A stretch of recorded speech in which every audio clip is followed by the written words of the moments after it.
doon sa comment nila, I suppose they have basis for that, but I personally have not seen the data, but I wouldn't be surprised. Kasi yung mga iba na natanggal sa, nawala yung Pogo, di ba?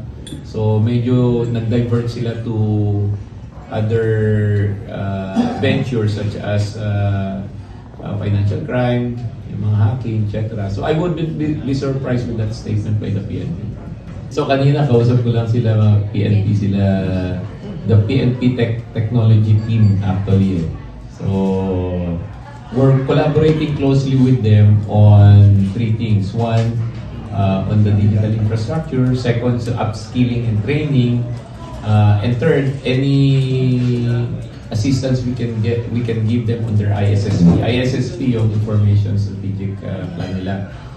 On the cyber training, yon, we're extending all the training and certification to as many as the 230,000 plus PNP officials.